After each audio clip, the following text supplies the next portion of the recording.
yang tertuang dalam ajaran Hindu Bali atau Hindu Nusantara yang disebut dengan tiga kerangka agama Hindu. Yang pertama upekara atau upacara, yang kedua susila, dan yang ketiga adalah tatul atau filosofi. Dan tidak lupa juga ini sangat menunjang yang keempat, inilah serata, rasa yakin kita. Dengan melalui yantra ini kita bisa mendekatkan diri kita ke hadapan ide Sang Yang Widi Wasa. Nah, pada malam hari ini titik poinnya yang pertama simbolisasi daripada penutupan. Nanti dia akan bahas apa sih yang disebut nekam, diambil dari acuan lontar mana kita diadakan nekam dan diadakan potong gigi, dan apa simbolis dari semua itu. Yang pertama di sini tadi kita telah dengar pengetahuan Sang Yang Kumara, artinya dari anak-anak yang diempuh oleh Sang Yang Kumara mengalami pada hari ini transisi yang tidak kuasakan kepada Sang Yang Kumara Jaya dan Semarerati. Artinya pada malam ini kita harus merenungkan diri, meninggalkan sifat kekanak-kanakan kita, dan hari esok kita seharusnya menyongsong sifat kedewasaan kita, yang mana kita sudah berada dalam fase yang dewasa. Nah, untuk itu ngekep pada hari ini adalah nyekam jenana, kita mengendalikan semua indera, kita merenung untuk malam hari ini apa yang kita telah lakukan selama perjalanan kita yang kita lalui kemarin dan hari ini adalah kita untuk merenungkan diri. Di agama Bali itu adalah ngeret indria atau ngekang hawa nafsu. Ngekang hawa nafsu berarti malam ini kita harus merenung sepenuhnya, nyisik dulu, introspeksi diri bahwa selama ini kita telah melakukan hal-hal yang tidak benar.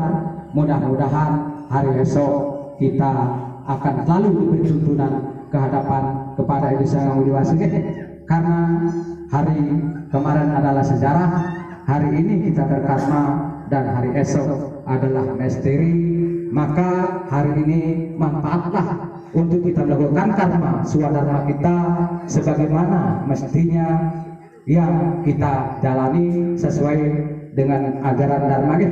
Karena dalam suatu ayatnya ada di dalam Menawa Dharma Sastra, yang pertama iksa adalah tujuan, yang kedua adalah kakakti, yang ketiga adalah disekal matre, yang keempat adalah kale, yang kelima ini adalah tatu.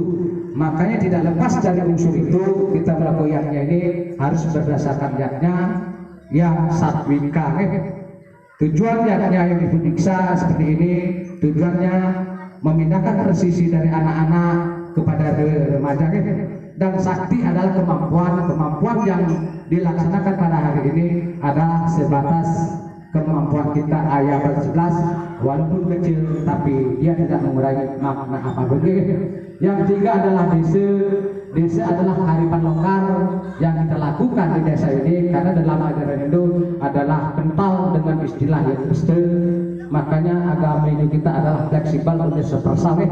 Kita tidak membakukan agama Hindu Bali harus kita bakukan di Sumatera, karena sangat jauh perbedaannya untuk jangkauan kita yang di luar Bali. Itu yang selanjutnya adalah tatu di sini akan yang bahas.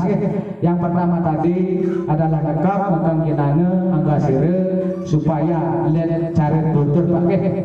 Kalau seperti cerita, kalau ular itu makan sekali dia akan bertapa selama sebulan. Tetapi setelah dia bertapa selama sebulan, dia akan mengupas kulitnya. Apa yang terjadi pakai? Yang terjadi adalah dia tetap akan menjadi ular. Lain halnya dengan sebuah lalat, dia makan dengan sekenyang-kenyangnya, tapi setelah dia kenyang, dia akan mengekang dirinya atau bertapa dengan dalam mengekang dirinya dalam kepompong selama 1 bulan ini. Tetapi dalam waktu 1 bulan dia akan merubah dirinya dan lahir menjadi seorang kupu-kupu. Nah, harapan yang seperti itu, jangan selalu kita menjadi ulat, tapi menjadilah kita seperti kupu-kupu yang kita bisa terbang kemana-kemana, memberikan penyerbukan kepada semua unsur tanaman. Begitu juga harapan dia kepada anak-anak dan adik-adik yang setelah hari esok, harapan dia supaya kita menjadi manusia yang berbakti, yang berguna bagi agama, bagi keluarga, dan bagi Nusantara. Itu yang pertama, makna daripada filosofi ngegeng. Yang kedua, cerita daripada nyangeng atau pembabdas. Di sini ada 3 kata. Ada dia metatah, maka alat yang kita pakai besok adalah tatah atau bahan. Yang kedua adalah kata sangi, maka alat yang kita gunakan adalah ada sangihan atau asahan. Nah, maka di situ yang ketiga ada kata mandes, yang kita gunakan besok adalah kikir. Yang diambil acuan daripada potong gigi ini, yang pertama dari bunyi kalitatul dan kalitatul. Di sini sangat kental sekali perjalanan Edi Beterkale yang ingin menjadi jati dirinya, ingin menemui orang tuanya yaitu Edi Betersiul dan Betari Umegeh. Yang kedua lontar yang diambil adalah lontar Semberdana, yang ini di sini dalam isi lontar ini adalah mengisahkan seorang raksasa yang diberi nama Niludraka, dan disinilah titik poin dari potong gigi itu yang akan memutus hubungan sifat keraksasaannya dan mencari sifat kedewataan. Di sini yang berpoin di sini adalah Sang Ganesha, karena dengan cara memotong taringnya yang sebelah, Sang Ganapati atau raksasa dapat membunuh seorang raksasa yang begitu sakti, yang mengobrak-abrik alam surga. Di sini poin pertama. Nah, yang ketiga poinnya di sini adalah yang sangat menonjol adalah Sangyang Semarajaya dan Sangyang Semarati. Nah, di sini kenapa Sangyang Semarajaya dan Sangyang Semarati adalah disimpulkan atau disimboliskan sebagai putra dan putri, kumari dan kumari, kame dan kami, yang disimbol dengan jiwa yang setia. Nah, di sini akan saya ceritakan satu persatu kisah Kalitatul yang memotong 2 gigi saring, taring dan 4 gigi siring. Yang pertama, disinilah poin dari Edi Betarsiul yang ingin meliang-liangan karena Dewa juga mempunyai pasangannya. Nah, di sini ceritanya dalam Kalitatul, Edi Betarsiul yang bepergian dengan Edi Betaruma atau Perwati.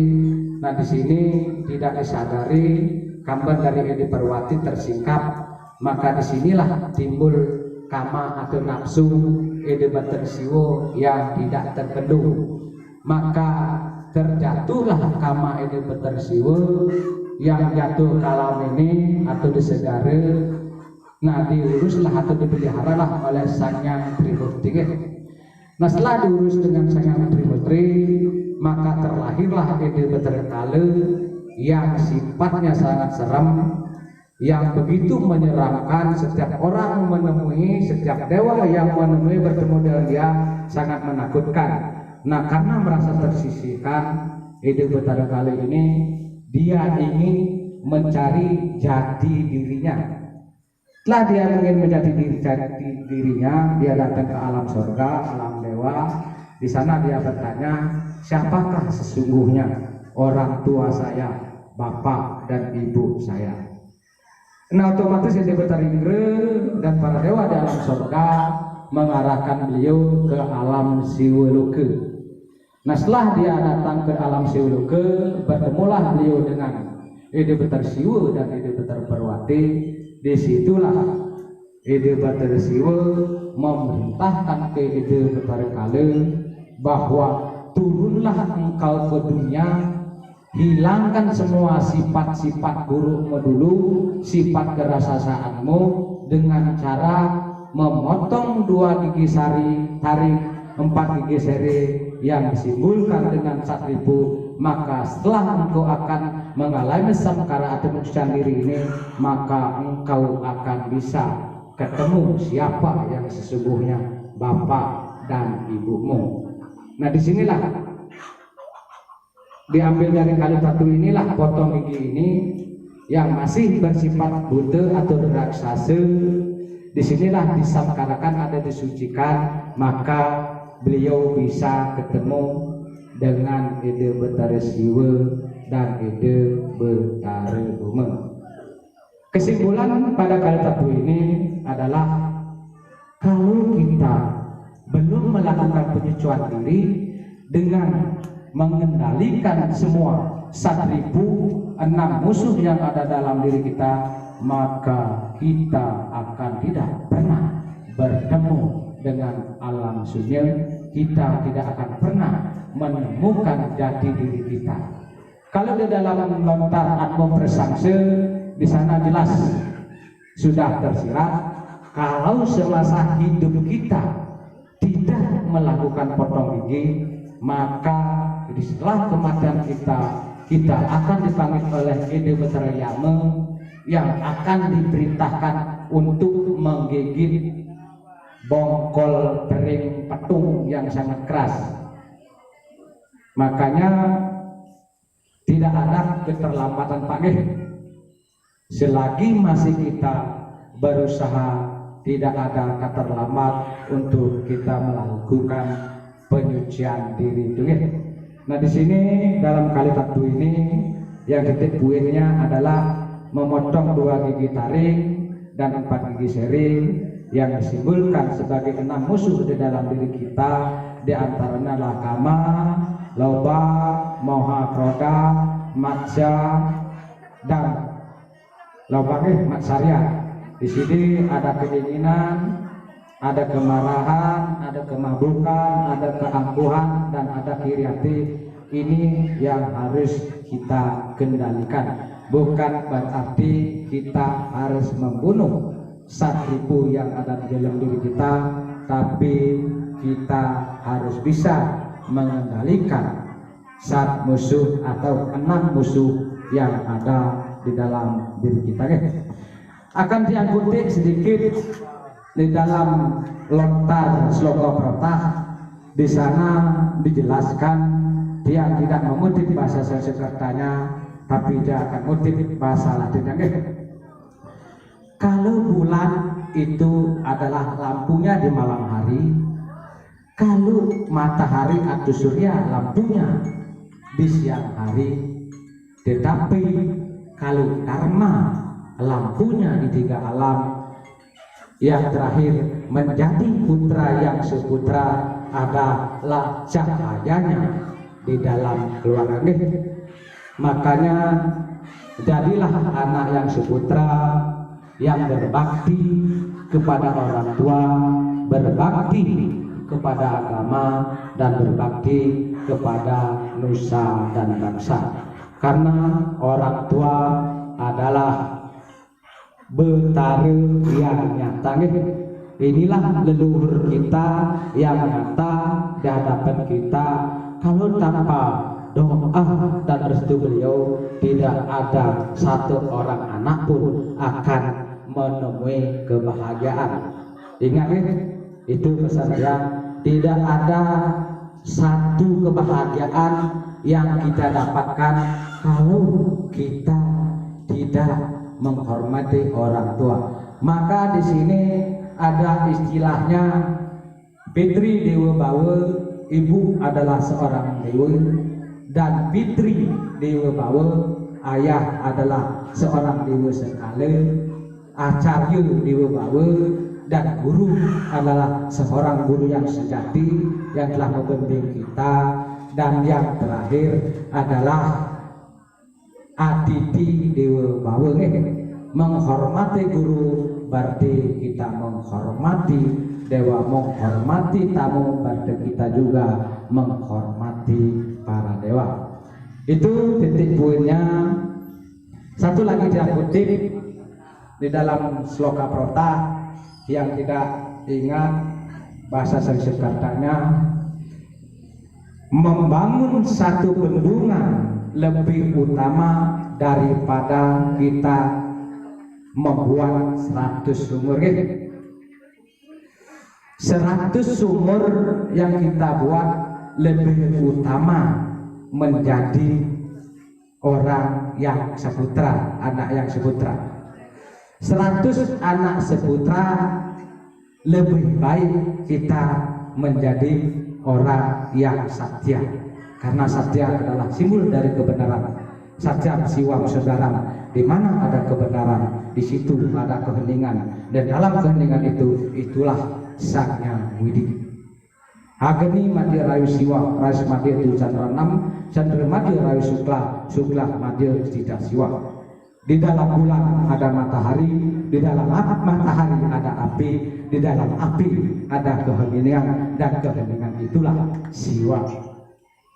Itu lontar yang kedua. Dan lontar yang ketiga adalah yang kutip dari lontar Semerdane yang menitik beratkan kepada peran Sang Hyang Semardaya dan Semardati. Yang bercerita dikit metodologi daripada lontar Semerdane ini, dikisahkan ada seorang raksasa yang itu sakti, yang berwujudan yang sangat menyeramkan, yang tidak terkalahkan, tidak tertandingkan oleh para dewa. Maka para dewa inilah bingung karena tidak ada yang bisa menandingi kesaktiannya. Maka dengan kebingungan itu beliau datang kepada Begawan Respati untuk meramalkan siapa yang sesungguhnya bisa mengalahkan Sang Rudraka ini, yang kesaktiannya tidak ada yang bisa menandingi. Maka diramalah di sini oleh Begawan Respati, yang diramalkan adalah putra Edi Bathara Siwa yang berwujudan kepala gajah dengan badan manusia. Disinilah kebingungan yang para dewa, sedangkan selama ini Bathara Siwa dalam keadaan beryoga, bermeditasi di Gunung Kailas, tidak mungkin akan mempunyai seorang putra yang berbadan manusia dan berkepala gajah. Nah, untuk menindaklanjuti ramalan Begawan Respati ini, maka para dewa mendatangi Sang Hyang Semardaya. Nah, disinilah buat Sang Hyang Semardaya diminta untuk membangunkan yoga Edi Bathara Siwa. Maka datanglah para dewa dan Semardaya ke Gunung Kailas. Di sana beliau duduk di hadapan Edi Bathara Siwa yang dalam keadaan beryoga. Disitulah beliau membentangkan panas amaranya ke dada Edi Bathara Siwa. Maka seketika Edi Bathara Siwa terbangun dari yoganya karena tergugah oleh rasa kesemarannya ingin bertemu dengan istrinya. Maka setelah beliau membuka matanya, maka yang ada di hadapannya adalah Edi Bathara Siwa, Edi Bathara Sang Hyang Semardaya. Maka tanpa disadari, secara tidak langsung Sang Hyang Semardaya inilah yang menyebabkan beliau terbangun dari yoganya. Maka dari mata ketiga Edi Bathara Siwa langsung memancarkan sinar mata api membakar Sang Hyang Semardaya. Nah, jadi abulah Sang Hyang Semardaya karena ada rasa setianya Sang Hyang Semardati kepada Sang Hyang Semardaya sebagai alakirabi. Maka Sang Hyang Semardati meminta juga dirinya untuk ikut dibunuh dengan terbakar oleh mata Edi Bathara Siwa yang ketiga. Seketika itu juga keluarlah sinar api dari mata Edi Bathara Siwa yang ketiga, terbakarlah ide Sang Hyang Semardati. Nah, dari sini setelah itu kesemarannya Edi Bathara Siwa ingin sangat bertemu dengan Edi Bathara Uma. Maka disinilah terjadinya kelahiran ide Sang Hyang Ganepati. Setelah beliau lahir, maka langsung dihadapkan dengan Sang Niludraga yang raksasa yang sangat sakti. Maka dengan mematah taringnya yang kanan, maka inilah dipakai senjata untuk membunuh raksasa Sang Niludraga. Nah setelah itu Sang Hyang Sembarajaya dan Sembararati ini adalah masih sifat abunya dari gundukan dua.